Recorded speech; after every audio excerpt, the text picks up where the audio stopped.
नमस्कार, मैं दीपक शर्मा और मेरे यूट्यूब मंच पर आपका स्वागत है। दोस्तों, जब से गौतम अडानी ने एक मीडिया कंपनी बनाई है और उसमें कई बड़े पत्रकार उनको नौकरी दी है और उसके बाद उन्होंने एक बड़े मीडिया ग्रुप में स्टेक्स ले लिए, तब से दिल्ली के सत्ता के गलियारों में ये चर्चा हो रही है कि अडानी जी कौन कौन से चैनल, जी हाँ, कौन कौन से न्यूज़ चैनल आने वाले दिनों में खरीदने जा रहे हैं। और ऐसा कहा जा रहा है कि अडानी के आने से और उससे पहले अंबानी की मौजूदगी से देश की 90% मुख्य धारा की मीडिया मोदी जी के दो बड़े क्रोनी कैपिटलिस्ट के हाथों में चली जाएगी। आज चर्चा इसी अहम विषय पर है।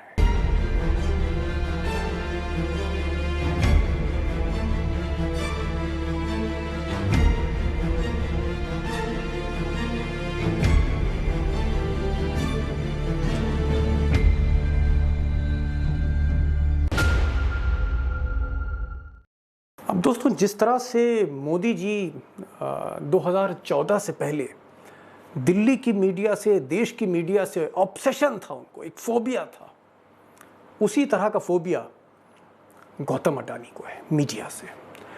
और अगर आप उनके ट्विटर हैंडल को फॉलो करते हैं तो आप देखेंगे और आप चौंक जाएंगे कि गौतम अडानी रवीश कुमार जैसे लोगों को, द वायर मैगजीन जो उनके खिलाफ खूब लिखती है, उसके संपादक सिद्धार्थ भाटिया को, सिद्धार्थ वर्धराजन को, ऐसे पत्रकार जो अडानी पर बड़ी क्रिटिकल एनालिसिस करते हैं, उनको दिन रात अपने ट्विटर हैंडल पर गौतम अडानी फॉलो करते हैं। यही नहीं है, गौतम अडानी को लगता है कि दौलत भी है, नंबर 1 की लड़ाई में बहुत आगे हैं इस वक्त वो, मुकेश अंबानी को साल भर के अंदर पीछे कर देंगे और 2024 से पहले वो देश के सबसे बड़े बिजनेस कॉन्ग्लोमरेट होंगे, ये उनको मालूम है। लेकिन एक चीज़ जो उनकी दुखती रग है वो है उनकी छवि, वो है उनकी इमेज। और उनको ऐसा लगता है कि जानबूझकर कहीं ना कहीं मोदी से जोड़कर, कहीं ना कहीं किसानों के मुखालिफ खड़ा करके, कहीं ना कहीं जनता के मुखालिफ खड़ा करके, क्रोनी कैपिटलिस्ट बना के अडानी की जो छवि है उसको तार तार किया जा सकता है। और इस छवि को वो इन चैनल को खरीद कर, जैसे अंबानी ने खरीदे, इस छवि को वो ठीक कर सकते हैं। ये उनके दिमाग में आ गया और इसीलिए वो करोड़ों अरबों रुपए का बजट उन्होंने अपनी नई मीडिया कंपनी के लिए बनाया है। और देश के जाने माने पत्रकार, मेरे भी सीनियर रहे आज तक में, संजय पुगलिया, वो इस वक्त उनके एडिटर इन चीफ हैं और भी कई बड़ी टीम वो बना रहे हैं। अब ये तो परसेप्शन की बात हो गई। जैसे किसान आंदोलन में मंच से उनकी बड़ी कड़ी आलोचना हुई, किसानों ने हरियाणा में, पंजाब में उनके दफ्तर तोड़े। उधर जब मुंबई एयरपोर्ट लिया उन्होंने तो वहाँ पर शिव सैनिकों ने वो अडानी के होल्डिंग्स और दफ्तर में तोड़ फोड़ की। तो ये तो एक परसेप्शन है जहाँ उनको लगता है छोटी छोटी बातों पर। जैसे 2 दिन पहले ही कई जगह खबर छप गई सोशल मीडिया पे कि अडानी उनकी पत्नी और उनके रिश्तेदार हो सकता है राज्यसभा के सांसद बन जाएं, तब अडानी को उसका खंडन करना पड़ा। लेकिन इन सब से इतर हट के ये जो नंबर 1 की लड़ाई है, अंबानी वर्सेस अडानी, और ये लड़ाई बड़ी नेक एंड नेक है, बहुत पास आ गई है और बहुत ज़बरदस्त है पर्दे के पीछे। गौतम अडानी को लगता है कि मुकेश अंबानी, जिनके पास 60-70% मुख्य धारा की मीडिया उनके हाथ में, टीवी 18 नेटवर्क उनके हाथ में, ईटीवी उनके हाथ में, हिंदी के चैनल उनके हाथ में, बिजनेस के चैनल मुकेश अंबानी के हाथ में, मुकेश अंबानी के पास डिजिटल वेबसाइट्स है न्यूज़ की। उनको लगता है गौतम अडानी को कि ज़्यादातर खबरें जो गौतम अडानी के मुखालिफ छपती हैं उसके पीछे कहीं ना कहीं मुकेश अंबानी की लॉबी है। और इस लॉबी को काउंटर करने के लिए उन्हें भी ताल ठोंक कर अपना मीडिया ग्रुप स्टार्ट करना पड़ेगा। तो ये भी एक चीज़। दूसरी चीज़ कि 2024 में खुदा ना खास्ता अगर मोदी हार गए, अगर बीजेपी हार गई या बीजेपी 272 से नीचे चली आई और इस नीचे आने में कहीं ना कहीं मोदी जी को समर्थन नहीं दिया बाकी दलों ने, और कोई और प्रधानमंत्री बन गया मोदी की जगह, तो गौतम अडानी को ये लगता है कि मुकेश अंबानी उनको कहीं ना कहीं निपटा देंगे और उनको नुकसान होगा, पॉलिटिकल नुकसान होगा। उनका जो परसेप्शन है वो ऐसा है कि वो अमित शाह के बाद मोदी के तीसरे सबसे खास व्यक्ति हैं, मोदी के फाइनेंसर हैं। ये सारी चीज़ों को देखकर उनको लगता है कि 2024 से पहले वो एक बड़े मीडिया ग्रुप के साथ एंट्री करना चाहते हैं, और इसलिए वो चाहते हैं कि कुछ मुख्य धारा के बड़े चैनल, जैसे पहले एनडीटीवी पर उनकी निगाह थी, फिर जी टीवी पर उनकी निगाह थी, एक आध और चैनल है, मैं उस पर आऊँगा, लेकिन अडानी चाहते हैं कि 2024 के चुनाव से पहले वो एक मीडिया टाइकून के रूप में भी प्रकट हो। अब दोस्तों, आज की तारीख में जो गौतम अडानी हैं, उनका जो वर्थ है, जो मार्केट कैपिटलाइजेशन है, बाजार में जो उनकी कीमत है, वो $200 बिलियन से ज़्यादा की है। और वो टाटा और अंबानी, रिलायंस, कहीं ना कहीं उसी मंच पर वो भी आके अब खड़े होने वाले हैं, या आप कह सकते हैं स्थापित हो चुके हैं। और आने वाले समय में मार्केट के एक्सपर्ट्स कहते हैं कि गौतम अडानी को इसी तरह से सरकार बैक करती रही, इसी तरह से बड़े बड़े ठेके उनको मिलते रहे, तो वो मुकेश अंबानी को बहुत जल्द पीछे छोड़ देंगे। लेकिन मैं बात कर रहा था मीडिया की, कि आखिर मीडिया को वो क्यों लेना चाहते हैं, वो न्यूज़ चैनल क्यों लाना चाहते हैं, वो अखबार क्यों लाना चाहते हैं, वो न्यूज़ की वेबसाइट्स क्यों खरीदना चाहते हैं, वो क्यों एक्वायर करना चाहते हैं। मूलतः इसमें 3 ऑब्जेक्टिव्स हैं। ऑब्जेक्टिव्स तो बहुत हैं, लेकिन मैं सहजता से समझाने के लिए 3 मुख्य बिंदु हैं, 3 ऑब्जेक्टिव्स हैं, मकसद हैं उनके, कि वो क्यों 2024 के इलेक्शन से पहले अगले 6 महीने के अंदर मीडिया में बहुत ताबड़तोड़ तरीके से छा जाना चाहते हैं। 3 ऑब्जेक्टिव्स हैं। पहला ऑब्जेक्टिव जो मैंने कहा, परसेप्शन चेंज करना, कि गौतम अडानी जो हैं वो सिर्फ नरेंद्र मोदी के आदमी नहीं। गौतम अडानी एक बिजनेस कॉन्ग्लोमरेट चलाते हैं, रिलायंस की तरह, टाटा की तरह, बिरला की तरह। वो एक मैसेज देना चाहते हैं, और उनके रिश्ते जो हैं वो ममता बनर्जी से भी हैं, उनके रिश्ते नवीन पटनायक से भी हैं, उनके रिश्ते शरद पवार से भी हैं, उनके रिश्ते कांग्रेस में कमलनाथ से भी है। इस तरह का एक मैसेजिंग चाहते हैं अपने चैनल के थ्रू। तो एक तो है परसेप्शन चेंज करना, दूसरा ऑब्जेक्टिव, और ये ऑब्जेक्टिव बहुत बड़ा है। उनको लगता है गौतम अडानी को कि इस वक्त जो थोड़ी बहुत लीवरेज है मुकेश अंबानी को, उनका जो पीआर अच्छा है, उनके खिलाफ खबरें कम छपती हैं, गौतम अडानी के खिलाफ खबरें ज़्यादा छपती हैं। इसके पीछे जो कारण है वो ये है कि अंबानी के पास 70% मेन स्ट्रीम मीडिया है, और इसलिए अगर उन्हें ये नंबर 1 की कॉरपोरेट वार अगर लड़नी है, जो वो लड़ रहे हैं, एक कोल्ड वार ऑलरेडी चल रहा है, इस पर मैं एक अलग से वीडियो बनाऊंगा, तो ये जो कॉरपोरेट वार है, अगर उसमें उनको नंबर 1 पोजीशन चाहिए, तो कहीं ना कहीं परसेप्शन की लड़ाई में मीडिया को उनके साथ, उन्हें मीडिया लानी होगी। और तीसरा ऑब्जेक्टिव गौतम अडानी का ये है कि वो पॉलिटिकल क्लास, जो छत्रप नेता हैं, जो रीजनल लीडर्स हैं, ज़्यादातर जो मुख्यमंत्री हैं, जो रीजनल पार्टीज़ हैं जिनकी सरकार है, उनको भी वो ऑब्लाइज करना चाहते हैं। यानी आप कह सकते हैं कि वो मोदी और अमित शाह के साथ तो रहना चाहते हैं, लेकिन साथ ही साथ वो ममता बनर्जी के साथ, वो झारखंड में हेमंत सोरेन के साथ, वो उड़ीसा में नवीन पटनायक के साथ, वो आंध्र प्रदेश में जगन रेड्डी के साथ, तेलंगाना में चंद्रशेखर राव के साथ, तमिलनाडु में स्टालिन के साथ, वो हर सब नेताओं के साथ दिखना चाहते हैं, उनको ऑब्लाइज करना चाहते हैं। शरद पवार से उनके अच्छे रिश्ते हैं, उद्धव ठाकरे से उनके अच्छे रिश्ते हैं, तमिलनाडु में उनका बहुत बड़ा निवेश है जहाँ पर सरकार स्टालिन की है, आंध्र प्रदेश में निवेश है, झारखंड में उनके पावर प्लांट्स वगैरह हैं। तो उनका बिजनेस जो फैला हुआ है, उनको लगता है कि कहीं ऐसा ना हो जाए कि मोदी के आदमी बन के वो रह जाए, और मोदी हारा तो इस बिज़नेस का क्या होगा, मेरा क्या होगा।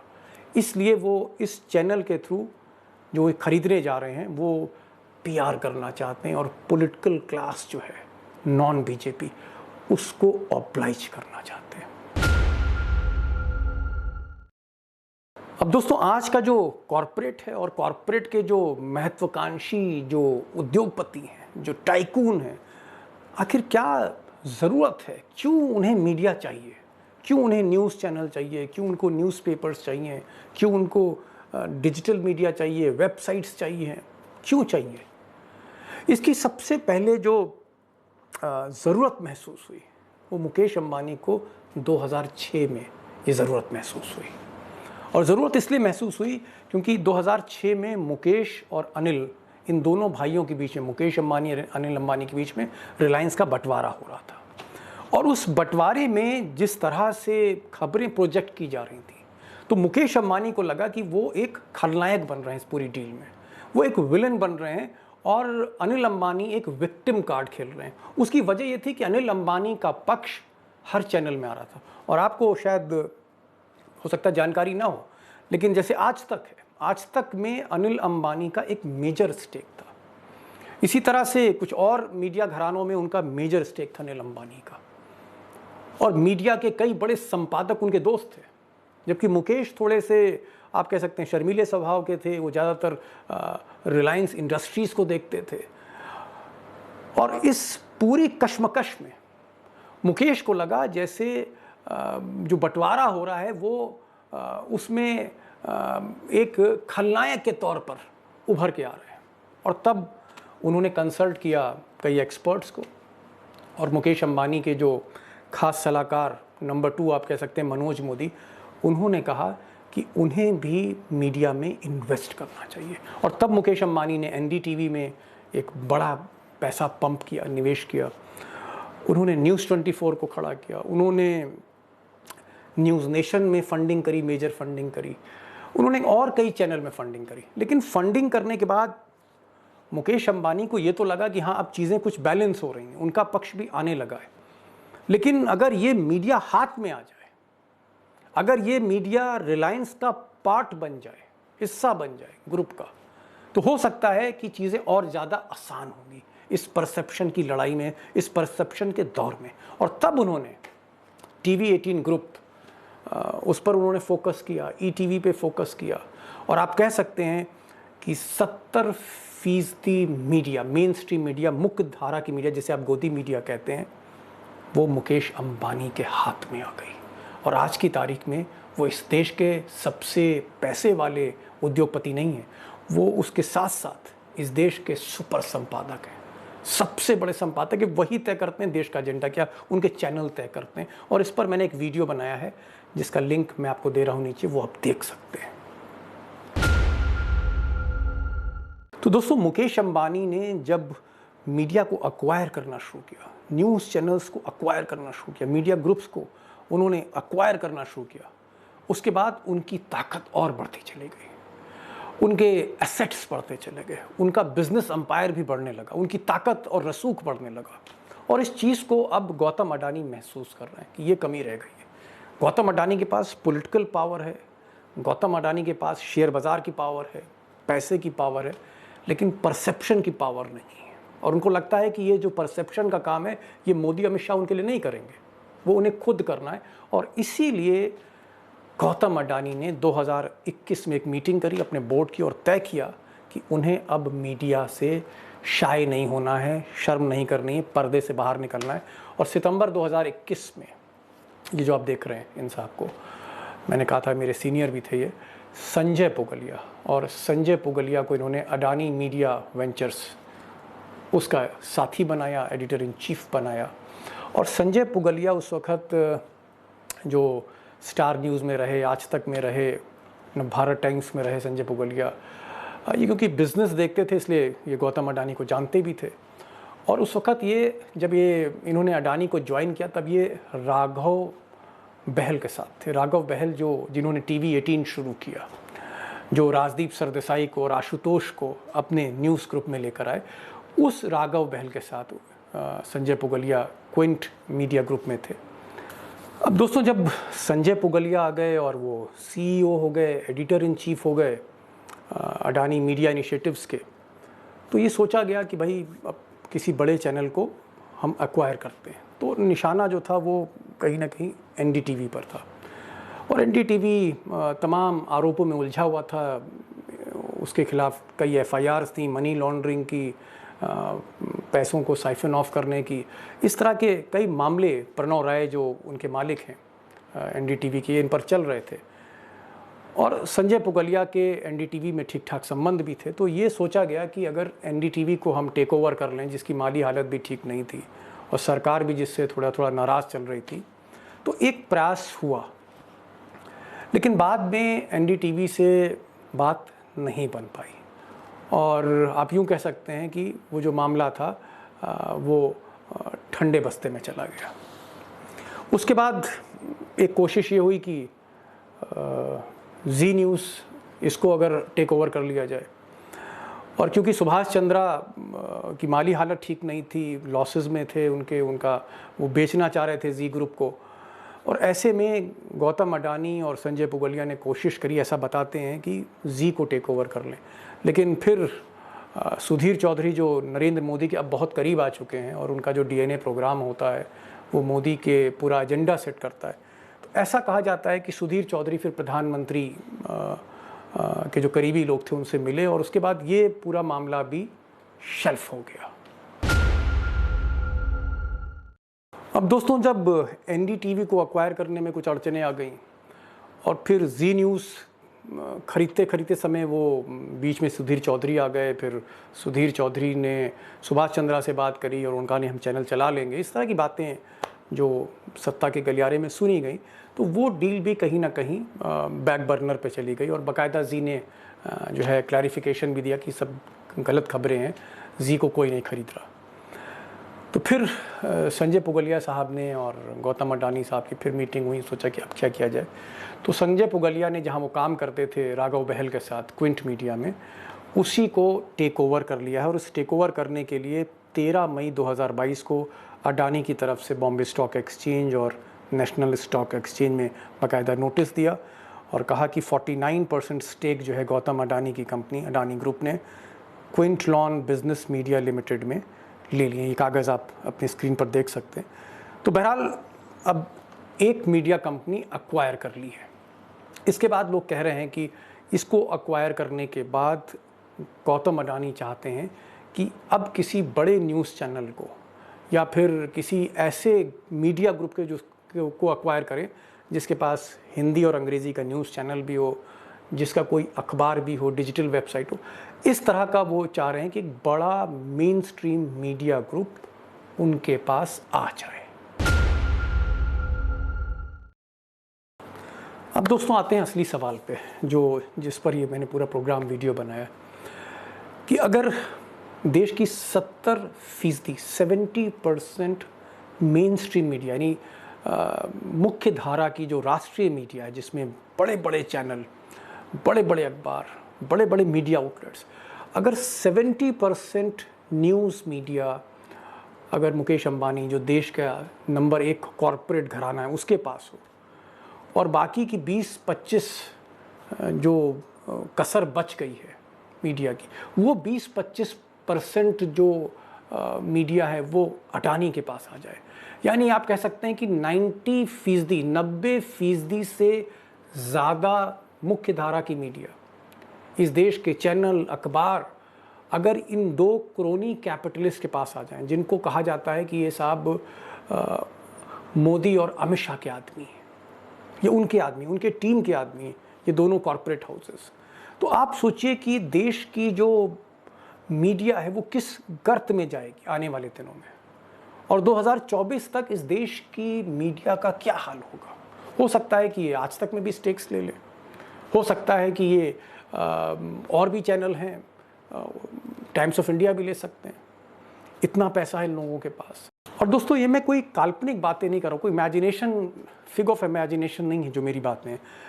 70% मीडिया मुकेश अंबानी के पास है, और तकरीबन जो बची खुची मीडिया है उस पर गौतम अडानी की अब नज़र है। गौतम अडानी कंपनी बना चुके हैं, बॉम्बे स्टॉक एक्सचेंज को नोटिस दे चुके हैं, एक कंपनी उन्होंने ख़रीद ली है। ऐसी स्थिति में एक ऐसे दौर की तरफ हम बढ़ रहे हैं जहां पर जाहिर तौर पर जो कलम होगा पत्रकारों का वो किसी का गुलाम होगा, और जो आवाज़ है वो एक बिकी हुई आवाज़ होगी, और जो गोदी मीडिया है वो कहीं ज़्यादा, आज से भी कहीं ज़्यादा जो है एक भयावह रूप में होगी। और ऐसे में मुझे लगता है कि जो चौथा खंभा है इस जनतंत्र का, जिसे कहा जाता है फोर्थ पिलर, वो पूरी तरह से चरमरा कर बिखर जाएगा। ये स्थिति है, और मैं चाहूँगा इस पर आपके कमेंट्स चाहूँगा। एक इंटरैक्टिव, सिर्फ मोनोटोनस मुझे ही नहीं बोलना है, मुझे आपको भी सुनना है इस बार। तो मैं आपके कमेंट्स पढ़ना चाहता हूँ इस पर कि आपकी क्या राय है कि अगर देश की 90% मीडिया मुकेश अंबानी और गौतम अडानी के पास आ जाए तो 2024 का फिर इलेक्शन कैसा होगा, देश का फाइनल कैसा होगा, और दुनिया का जो सबसे बड़ा लोकतंत्र है जिस पर हमें गर्व होता है वो किस दिशा की तरफ बढ़ रहा है, जहां मीडिया आप कह सकते हैं वो दूरदर्शन या प्रसार भारती उस जैसी कहीं होगी। तो मैं इस पर कमेंट्स आपके चाहता हूं, और जो भी अपडेट होगा मैं आपको ज़रूर करूंगा। बस एक गुजारिश है कि आप अगर मेरे चैनल अगर सब्सक्राइब नहीं है सब्सक्राइब करिए, बेल आइकन जो है आप क्लिक करिए, नोटिफिकेशन आपको मिलते रहें, और इस खबर को, इस वीडियो को ज़्यादा से ज़्यादा शेयर करिए, क्योंकि ये गोदी मीडिया तो दिखा नहीं सकता है, तो आप ही इस संदेश को अपने दोस्तों तक ले जा सकते हैं। बस इतना ही। नमस्कार।